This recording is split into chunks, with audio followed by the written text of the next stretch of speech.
The great emancipator looks out upon the nation. He looks north, east, west, yes, and south, southward toward the rolling red-tinged cotton lands, southward toward those Americans of Negro origin to whom he offered the seed of freedom, and who are even now striving to reap the harvest of their heritage.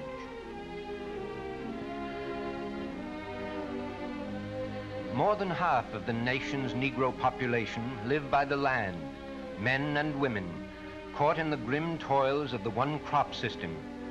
Here in the South, cotton is king, a cruel and imperious monarch who destroys the earth which nourishes him and tyrannizes the people who bring him to life.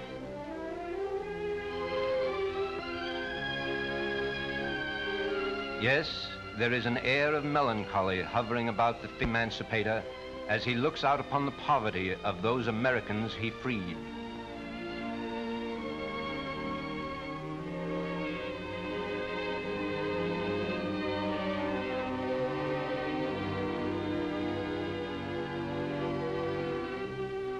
The land on which they live holds a promise which ever eludes their grasp.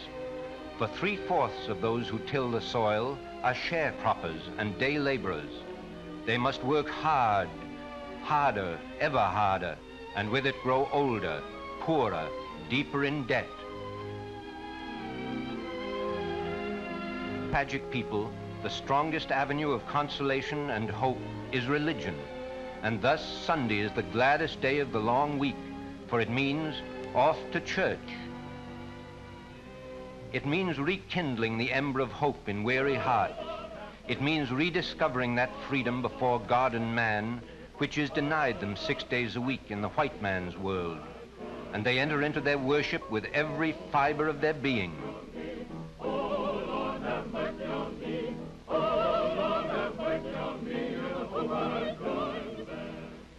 The center of the Negro's life is the southern town, and once a week the family cart rattles through its streets.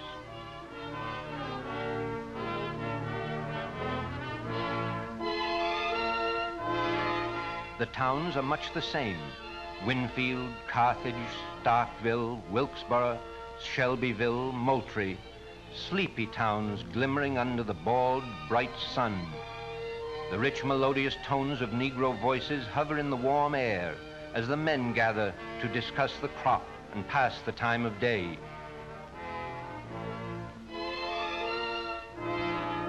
For the women as well as the men, the town is a social center, the mainspring of gossip and human relations.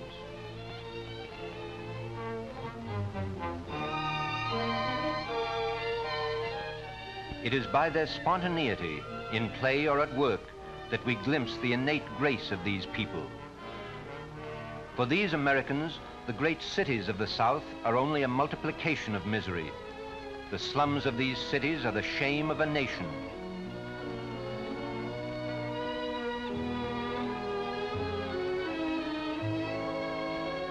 And yet, out of these slums has come the basis of hope for a new world ahead.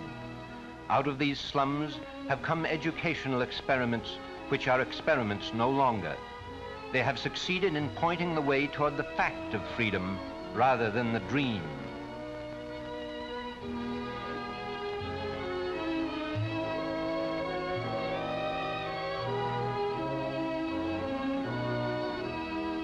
Nursery schools have made their appearance, and though they are pitifully few in the face of the great need, they are doing their work well.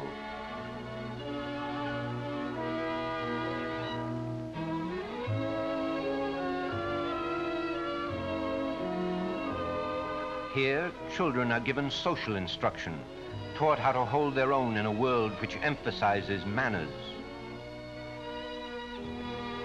Here they play traffic policemen, learning the precaution needed for a life on city streets.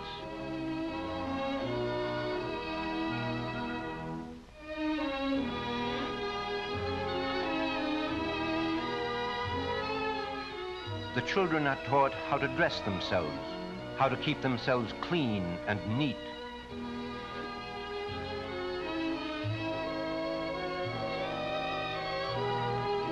They are taught personal hygiene, to use their own combs and toothbrushes, and to wash themselves almost as thoroughly as their mothers would wash them. Of course, children have never surrendered without a protest to their arch enemies, soap and water, but at nursery school, the surrender is painless. And there is always recreation to compensate for hard work. Playing bunnies on the lawn is always fun.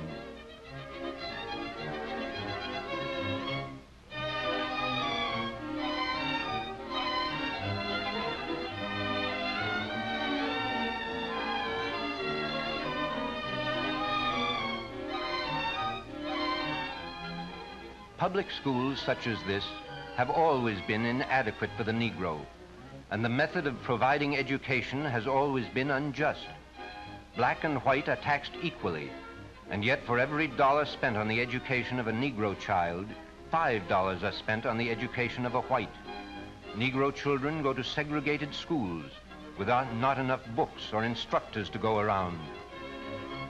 And yet, such is the nature of these children, such is the desire of their parents to see them given access to the strength of knowledge, that the standards of education are slowly but steadily rising. How can such a child as this, so bright, so intent, be denied the knowledge she seeks?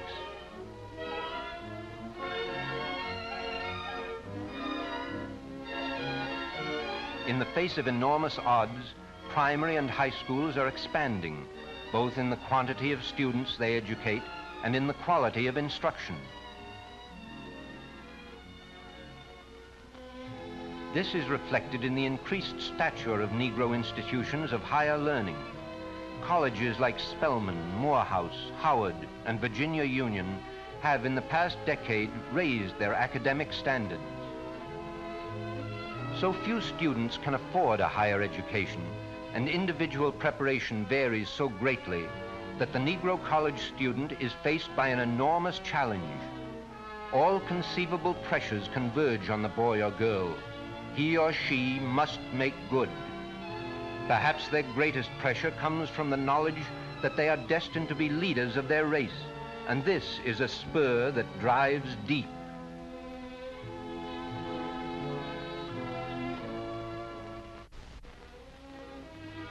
The selection of applicants for Negro colleges is a painstaking and often a painful task.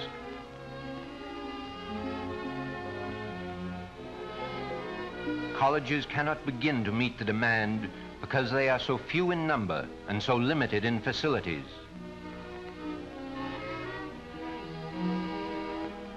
There is always the dilemma of maintaining high standards and yet trying to accommodate hopeful students who have been inadequately prepared at lower schools.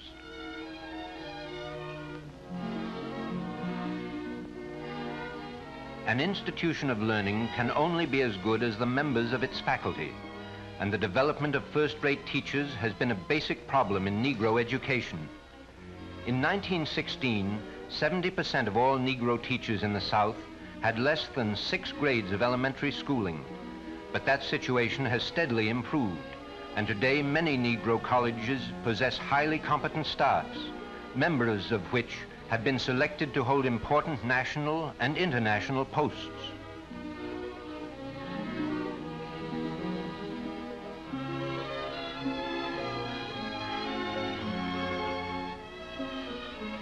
Negro colleges place a strong emphasis on scientific instruction. They are conscious of the nation's need for skilled physicists and chemists. Yes, and they are conscious of their own racial need for doctors, nurses, and dentists. Today, there is approximately 1 colored physician to every 3,500 Negroes, as contrasted with 1 white physician to every 500 persons. and of the nation's 14 million Negroes, less than 300 are chemists.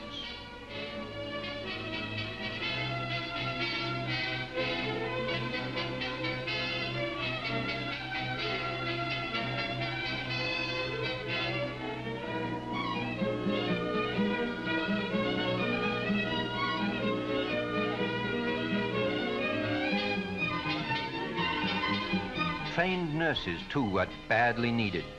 There are so few Negro hospitals to provide advanced nurses training that many girls will never have the opportunity to practice their desperately needed skill. Yet Negro girls continue to forge ahead in their quest for nursing careers, patiently, steadily, making their own way. These girls will serve not only in hospitals and dental offices, but as teachers for the waves of other hopeful girls to come. The problems of Negro education are so great and the time so short that Negro colleges intelligently point not for tomorrow, but for the day after tomorrow.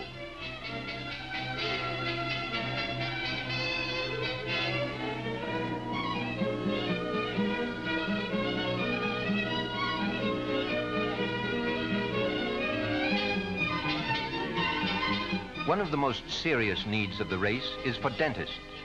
Incredible as it sounds, there is still but one dentist to almost every 11,000 Negro inhabitants. Recognizing the deficiency, Negro colleges and universities have made every effort to build up their dental curriculum. The cost of equipment is high, and that which has been secured has come with much sacrifice. But today it is possible for a Negro to receive a first-rate dental education. The course includes direct application of dental techniques. The students work in clinics, where the neediest dental patients are treated free of charge, and where, under the supervision of instructors, the students themselves derive personal experience. It is in the realm of the fine arts that the Negro most consistently distinguishes himself. His sensitivity, his feelings for rhythm, color, and design here have an opportunity to express themselves in tangible form. Some Negro men and women already rank among the world's greatest masters of oil painting.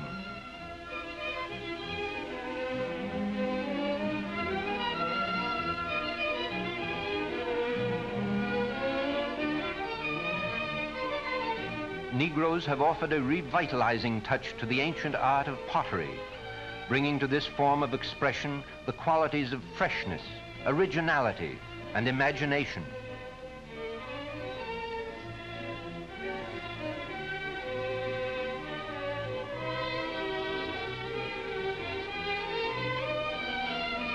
In modeling and sculpture, he is equally proficient.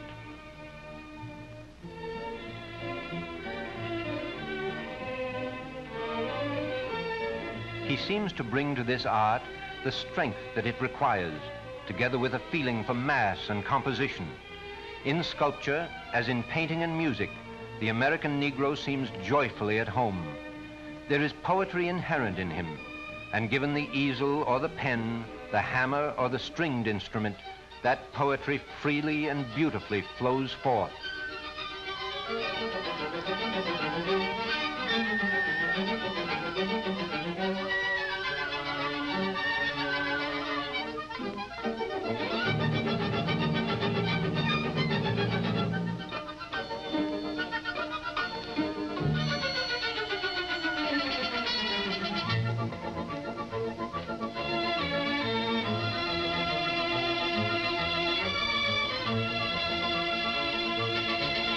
Physical training and athletics are offered at all Negro colleges, for their objectives are the development of sound minds and sound bodies.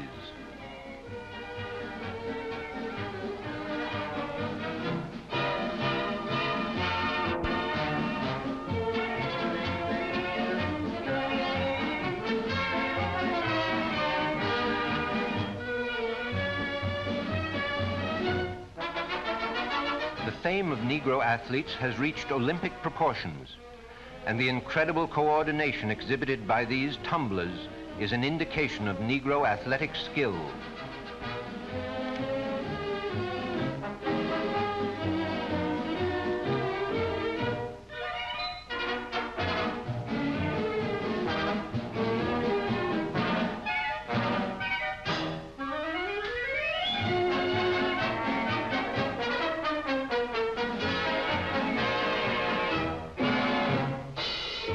boxing is a sport which also requires coordination as well as speed and strength. And the Negro has made a definite impression on the history of the ring. The lyric grace of a Negro broad jumper reminds one of the great Jesse Owens, who still holds the world record of 26 feet 8 1/4 inches. At Negro colleges, the football game is the highlight of the autumn week. Just as at white schools, there are traditional college rivalries, and each Saturday afternoon finds the greatest part of the student body pleading for a touchdown.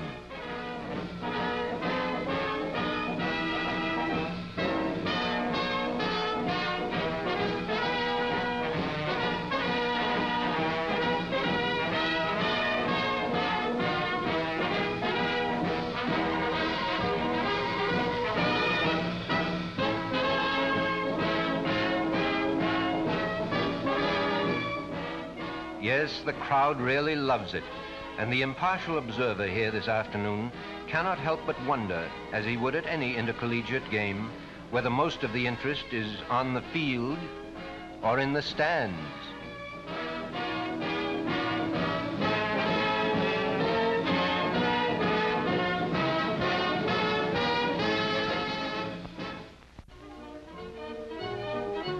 After the game, the college town soda fountain becomes the center of social activity.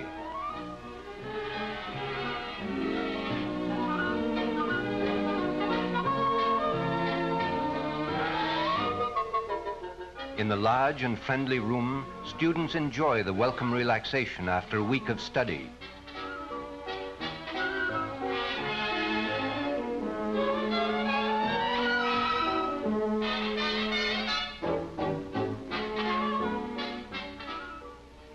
Graduation is the harvest reaped after so many years of study and self-sacrifice. For the Negro student, it is a proud victory.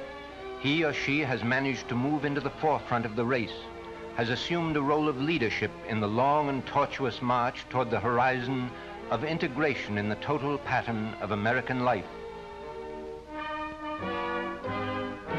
But on each of these students rests a great responsibility. The educated American of Negro origin must speak for the thousands who are inarticulate.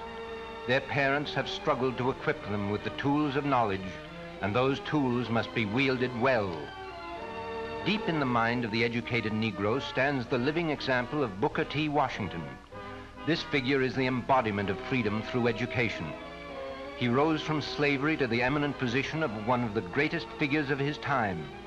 He is the sponsor of that contemporary generation of Negroes who are the hope of their race. What is the future of this generation? Many will be clergymen, teachers, and journalists. Yes, and those who choose journalism will find places with such publications as the Atlanta World, the Chicago Defender, the Pittsburgh Courier, Ebony Magazine, with such publications as Time and Life and the New York Herald Tribune.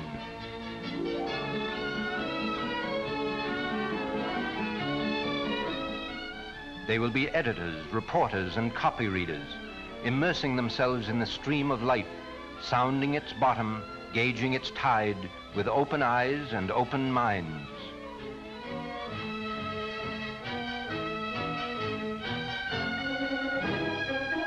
They will set the type that spells out the words of intelligent and educated leadership.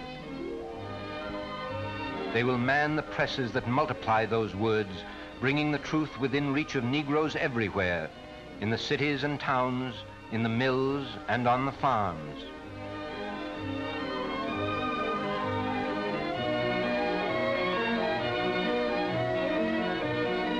What is the future of this generation of Negro graduates? They will be accountants, lawyers, stenographers, and businessmen. They will wield the machines of commerce quickly, adeptly, accurately.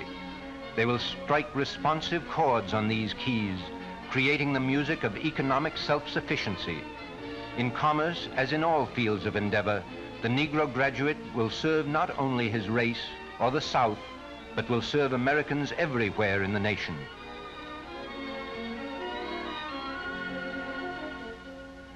They will be nurses, bringing their skill and patience to bear where needed most, regardless of race or creed.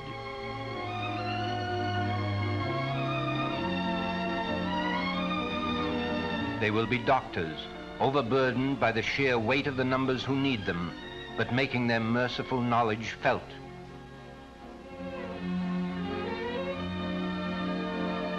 Dentists, 1 to every 11,000. They will be painters, catching the spirit of their times on the tips of their brushes, capturing the image of beauty on canvas. Sculptors, infusing the illusion of life into the humble clay, shaping the form of their expression with strong and subtle hands.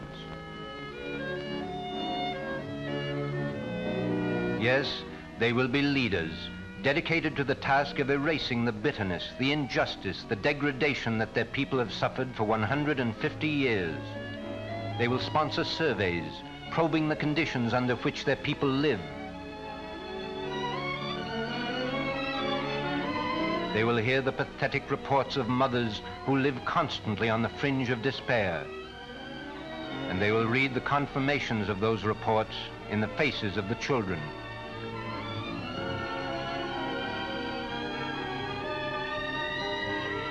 They will hear the words and read the faces, and they will note these things.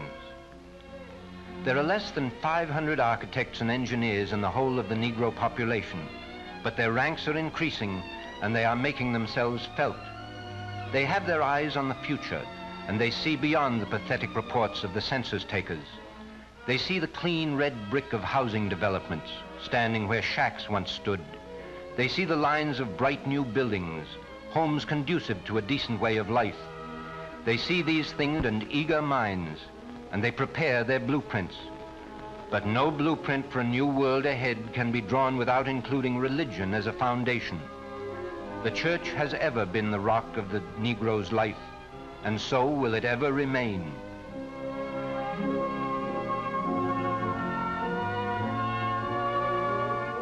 Higher Negro education has been made possible largely through the efforts of religious organizations. The church has always been in the forefront of the war against prejudice and intolerance. The greatest hope on the horizon for the 14 million Americans of Negro origin, yes, and for the nation's other myriad minorities, is the religion of the brotherhood of man, the sign which points the way toward the horizon. The clearest symbol of faith and hope is the sign of the cross. Since the white man made him captive, the Negro has walked through an interminable valley of despair, with his faith in God alone giving him strength to go on. But today he is making his way out of that valley toward his rightful place as an American. Today he finds himself strengthened by knowledge, buttressed by faith. Today he walks the road toward the horizon.